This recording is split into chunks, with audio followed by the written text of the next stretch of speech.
We're going to demonstrate how to properly mount Type 27 and Type 1 abrasives on their respective tools. This is a Type 27 grinder with a maximum operating speed of 12,000 RPM. This is a Type 1 grinder with a maximum operating speed of 12,000 RPM. The tool maximum operating speed must be less than or equal to the maximum RPM indicated on the wheel. A Type 27 grinder guard has an open face, while the Type 1 grinder guard has a closed face. You should be sure to always read and follow the instructions, manuals, and safety inserts for the power tool, the abrasive product, and any accessories before using them. We're going to identify how to properly mount hub and flange mounted abrasives onto Type 27 and Type 1 tools.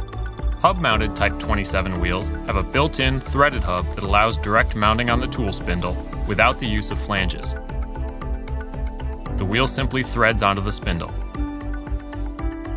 Flange-mounted wheels require proper orientation of the flanges to ensure the wheel is centered and clamped safely.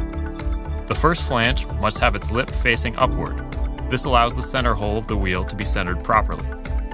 The second flange must be installed so that the recess is facing the wheel.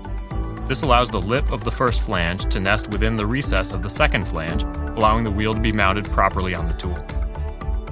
We are going to identify proper wheel position on the tool and within the guard. Proper position of the wheel inside the guard allows the guard to provide the highest level of protection for the user. When the wheel is mounted on the tool, certain gaps in spacing are necessary to ensure the guard will function as designed. The depth of the wheel inside the guard must be at least 2 millimeters, as shown in the diagram. This allows the edge and lip of the guard to contain and direct any fragments from a wheel burst away from the user. The gap between the edge of a new wheel and the inner surface of the guard must be between 3 millimeters and 8 millimeters. This provides proper clearance and containment of a rotating wheel while also preventing a larger wheel with a potentially lower maximum speed rating from being mounted accidentally on the tool. If the face of the wheel is flush with the lip of the guard, or if the wheel extends beyond the lip of the guard, the tool should not be used. We are going to identify how to properly mount hub and flange mounted wheels onto Type 27 and Type 1 tools. Several options exist to achieve the proper position of the wheel inside the guard. Use a jumbo guard to provide protection for abrasives that are flush or protrude beyond the current guard on the tool. Simply replace the current guard with a jumbo guard. This should bring most tall abrasives within the guard. As long as the 2 millimeter minimum depth is maintained, the wheel is properly positioned. However, accessibility to the workpiece may be hindered if the wheel is too deep inside the guard. If the abrasive is too deep inside the guard, a flange may be used under the wheel to bring the abrasive to a more shallow position within the guard.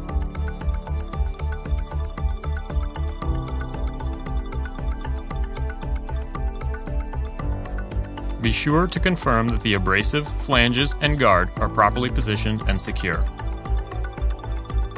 Confirm air pressure is 90 psig max at the regulator.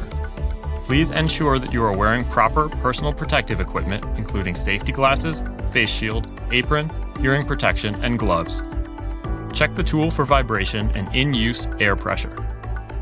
To do this, connect the air line and hold the tool below the waist with the abrasive facing downward. Run the tool in a free spin condition and note any unusual vibration or noise. Also note the air pressure at the regulator. It should be slightly less than the initial 90 psi while the tool is running. Note the drop in pressure and adjust the pressure at the regulator to read no more than 90 psi while the tool is running. If there is excess vibration, check the abrasive for damage. Also, check the tool and mounting hardware for proper installation and damage and correct any issues. If vibration persists, do not run the tool. Contact your local safety coordinator.